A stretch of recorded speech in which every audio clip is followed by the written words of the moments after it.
They launched in the late 70s with little money and lots of ideas. There were 4 guys at Atari who decided they wanted to start their own company and publish games that were independent of Atari. Their success broke records. Activision in 1983, when it went public, was the fastest growing company in the history of American business. And some of their decisions backfired. I can't figure out where they came up with that name or why they decided in 1988 to compete against Microsoft. It just really did not work out for the company. But a young video game executive was confident that the failing company had a future. And everybody was asking me whether I was mad. You know, why was I going off and doing this? While other game companies have struggled to survive, Activision has continued to dominate. It was something that started gradually building but never subsided and just continued to build and build. This is the story of a company that continues to lead us through the video game revolution. It's the compelling story of Activision.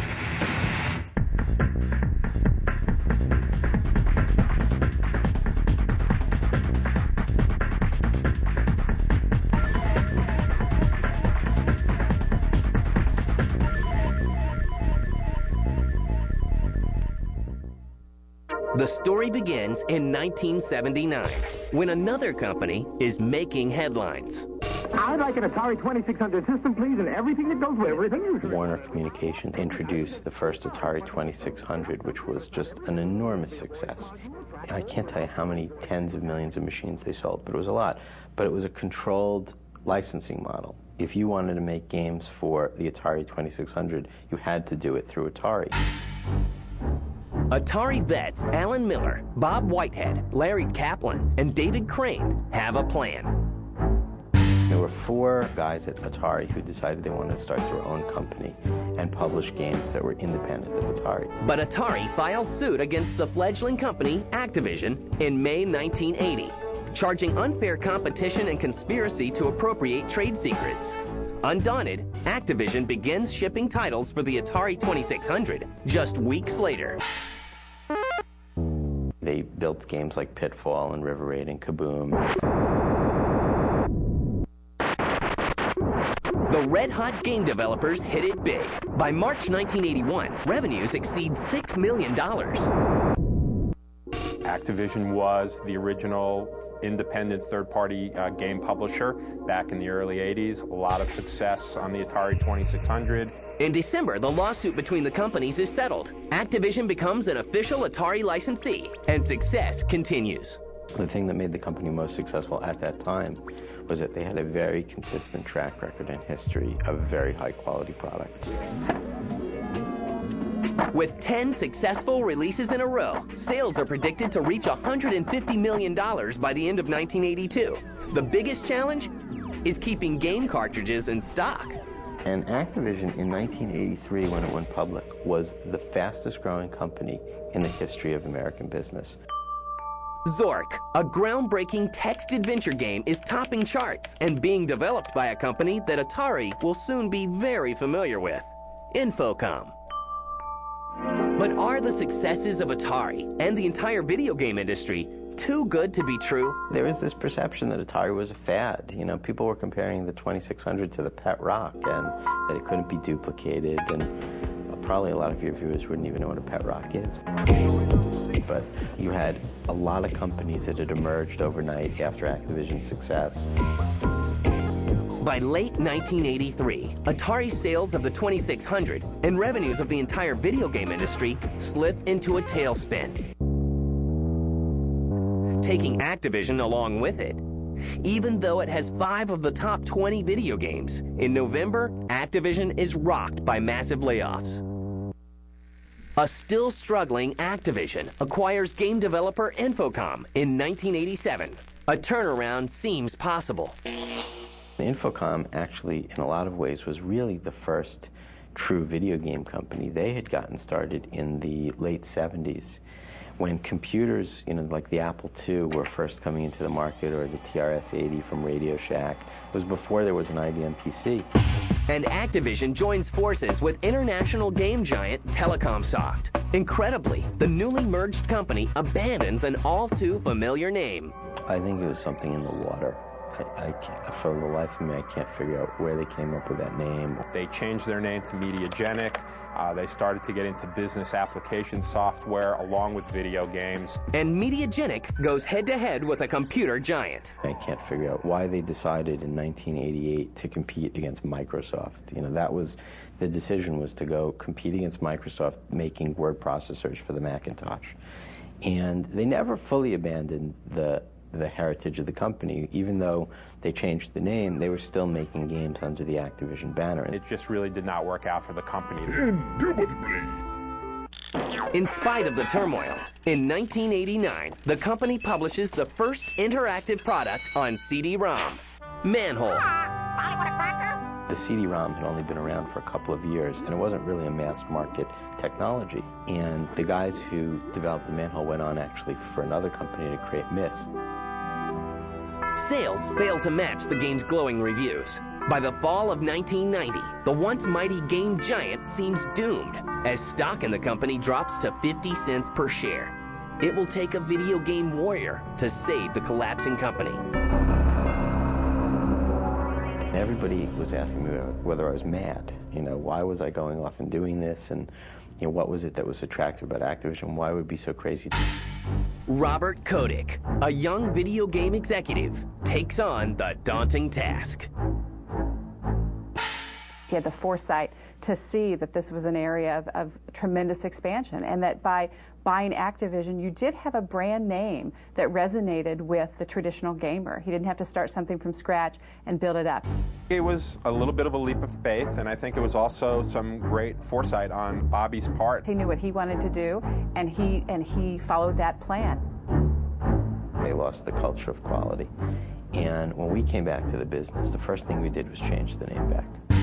And also eliminate all of these ancillary product lines. We stopped making word processors. We stopped making databases. We just focused on doing games really, really well. And the mantra, it's a little bit different today than it was 10 years ago, but the mantra has always been a small number of really great quality games done incredibly well.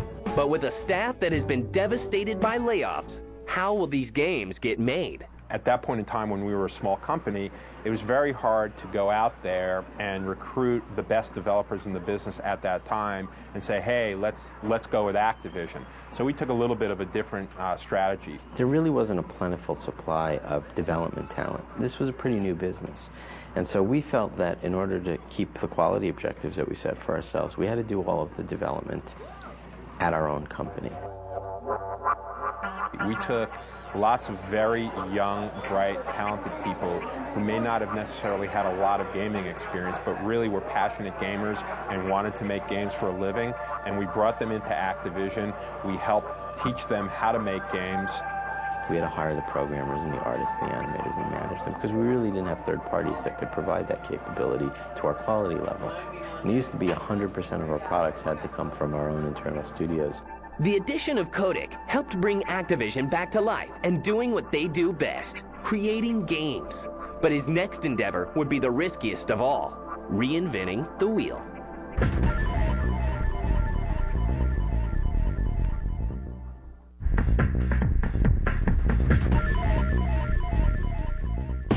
Activision has given birth to revolutionary games and proven to be the reigning king of the video game industry.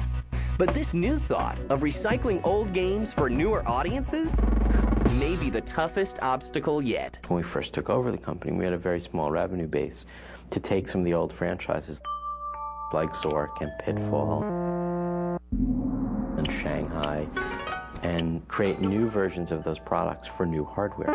The first to receive the update is the Activision classic Shanghai. The new game, Shanghai 2 Dragon's Eye, is unveiled in May 1991 to glowing reviews and brisk sales. Shanghai was a very important franchise for the company. The game also helped establish Activision as a producer of games for many markets. You know, it was one of the company's staples, and it was the kind of game that you could release on multiple platforms, that you could put into an arcade, and there was just a tremendous amount of interest, not just in America, but globally for Shanghai. So I think it also helped the company in markets like Japan in terms of establishing a presence for ourselves in Japan, because Shanghai was very popular there as well. And it just really allowed the company to have this steady stream of revenue. Shanghai is only the first step in Kodak's plan. Bobby and his team recognized that there were a lot of assets in the Activision library that were just going to waste. Properties like Pitfall, or River Raid, or Kaboom, or Zork that go back many, many years that really captured the hearts and minds of gamers. And what we thought is you have a combination of great intellectual property, incredible development technology, and if we had to take those treasures and make them into new great games. And those memories are updated in thrilling and successful new versions of longtime Activision favorites, including Pitfall. The original Pitfall, due to the graphical limitations of the early 80s, it was basically Pitfall Harry, a stick figure, going across a puddle, two-dimensional, on a vine, which was just a straight line. And now all of a sudden it's 10 years later, and you can just imagine what we can do to create waterfalls and crocodiles and lush environments to really bring Pitfall Harry and his adventures to life. And Zork. Zork, in many ways, is even more remarkable because it was a text adventure game. Nothing but text. And so, in certain ways, it's almost like taking a book and turning it into a movie. You know, being able to take the written word and turning it into a 3D action adventure game.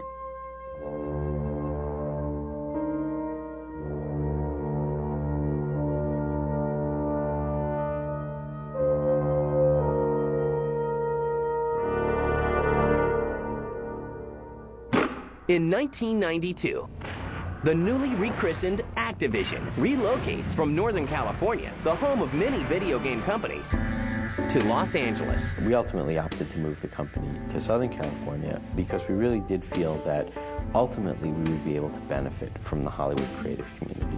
And that creative product expands when 7 titles are released in late 1993 for the red-hot Super Nintendo Entertainment System. The offerings include updated favorites such as Shanghai 2 and an intriguing new robot combat game named MechWarrior. That was a mega hit that allowed us to take advantage of all the new 3D technology, and so it became a huge bundle item. And it was allowed to go into all these bundles with all the 3D cards and computers that were coming out at the time. And I think at that point we started to get more diversity in our games and started on our path to where we are today. Brisk sales of MechWarrior, updated classics, and new titles convinced Kodak that the future of Activision lies in a mix of the past favorites and brand new franchises. Yet the emerging company is at a crossroads. We had the challenge of competing against other smaller $100 million companies like us for development talent, for marketing talent, for sales talent, for intellectual property rights, for technology talent. And our fear was that at much less than $500 million, we wouldn't be a big enough company that we could have predictable operating results. In the mid-90s, when we were growing and always trying to get to the level we are today, is we always had one hit, one big hit, that really kept the company moving forward. So we went into sort of this mad dash mode to go from 100 million to 500 million in 3 or 4 years. Had we not done that, I'm not sure that we could have remained an independent company today. In April 1995, Activision enters an agreement to develop titles for Sega Saturn, PlayStation, and Nintendo Ultra 64. Strategic alliances with third-party game developers also increase their success. Through an agreement with id, the blockbuster game Quake is created. And once we were able to start working with id, I think other people said, wow, you know, if id likes working with Activision, maybe we should start talking to Activision. I think our whole approach to the development community is to be a partner with the developers. And this is what we really said to id. Your success is our success. What is Redemption PS2? What it's really about is trying to make the consumers happy each time they buy an Activision title. Every proposed title must make it through a demanding approval process. We have a very extensive greenlighting process where we look at the market potential. Is a genre growing or declining? How strong are the competitors? It does a lot of things. It makes sure that the development is on schedule. It makes sure that we share this common vision. It allows us to identify any issues early on in the process so that we can correct them. And we make sure that we really hear what the entire world is saying about our games. Those making it through the greenlight committees undergo incredible in-house testing of games.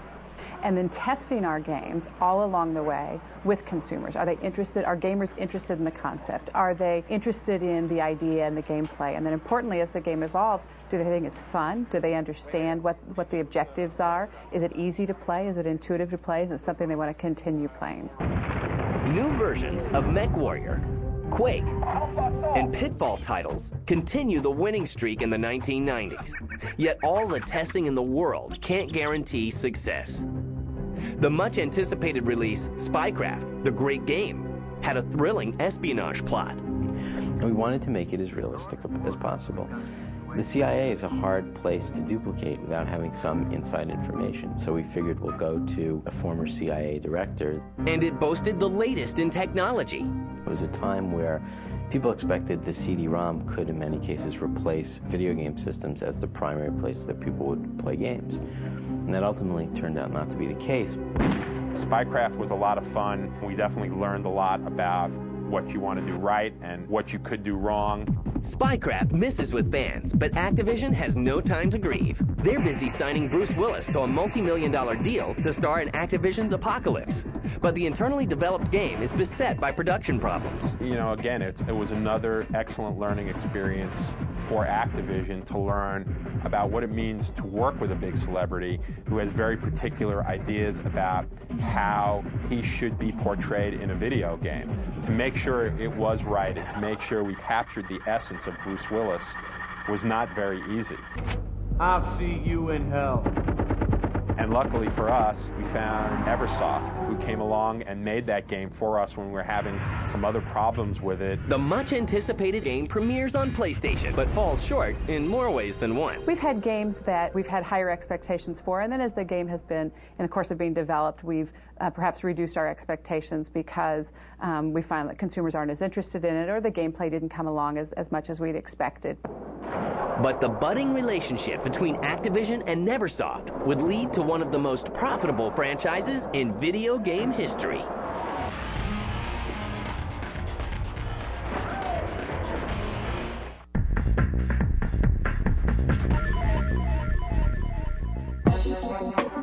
By 1996, Activision has grown from a small California game developer into an international video game giant. There's only one other company that has, like we do, in excess of $700 million of revenues, and that's Electronic Arts.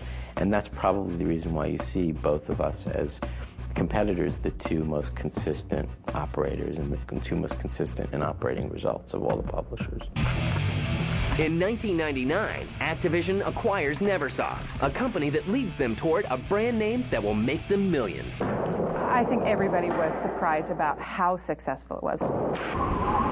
We all knew it was going to be successful, but the magnitude, it is one of the top-selling franchises ever. We didn't think that we would hit it so right on the first try.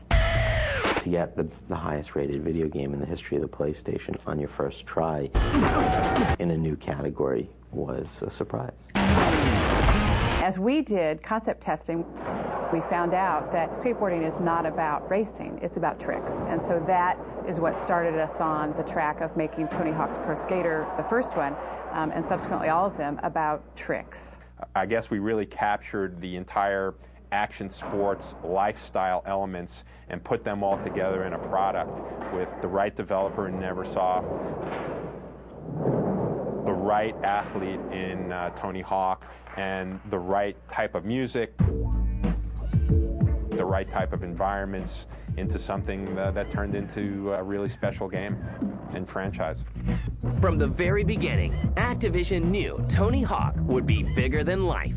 when we present at E3 and you get the excitement from the industry and from retailers. It was something that started gradually building but never subsided and just continued to build and build. In June 2000, Activision releases hits such as Dark Reign 2,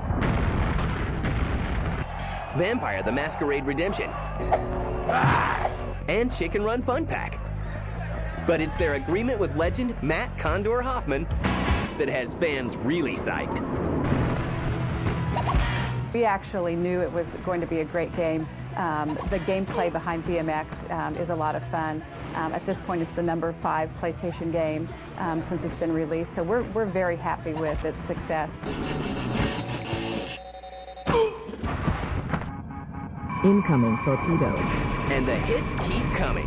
Activision releases Star Trek Invasion in September 2000, the first game that fans feel truly captures the magic of Star Trek.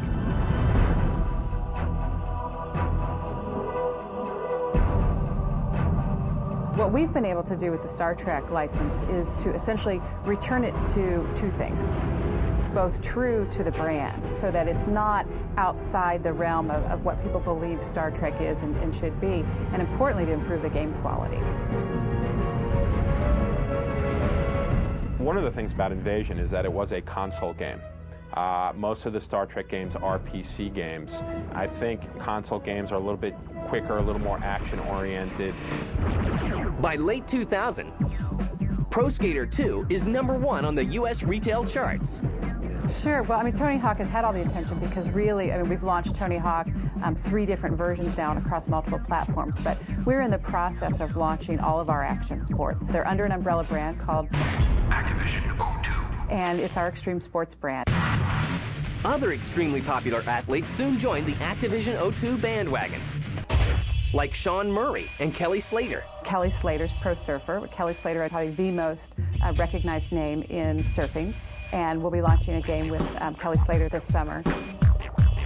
Sean Murray on wakeboarding will also be coming out. Wakeboarding's less known than a lot of the sports, but it's a lot of fun. Now that we have the scoop on the athletes, what's the scoop on the consoles? As a third-party publisher, Activision hopes all the first parties succeed because the more hardware that's out there, the more software will sell. So we're excited to see someone with the strength of Microsoft and the resources of Microsoft enter this industry. PlayStation 2 has still sold more game units this holiday season than anybody else has, so they're certainly a factor that no one can forget about. Sony has established a wonderful franchise in PlayStation, and the PS2 is a great machine and has arguably some of the best games, certainly the most games out there right now. Activision is one of the most highly regarded game companies in the world. They've created video games that have changed the industry and managed to prevail over every circumstance. And they have no plans of slowing down. We just know we have to take it to the next level. What do we got? But it's no harder to do that in the future than it was in the past. You're always trying to push the envelope of game playing. You're trying to have the latest and greatest visual technology and sound technology, and at the same time you want to be innovative and fresh and give something new to people because they don't want to play the same thing over and over again. All right, I gotta go back to work. Not easy, but a lot of fun. Well, actually, the industry is poised right now to take off and grow significantly over the next couple of years with the introduction of the new hardware. And we have several things sort of up our sleeves. We've got expansion of our current franchises led by action sports.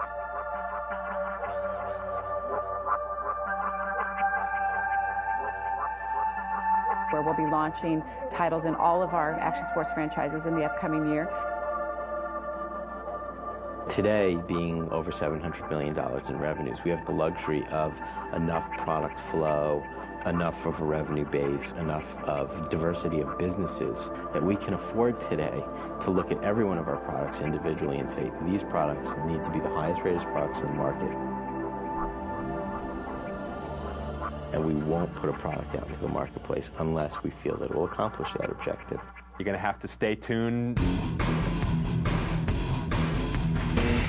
for some of the things that we've got cooking here.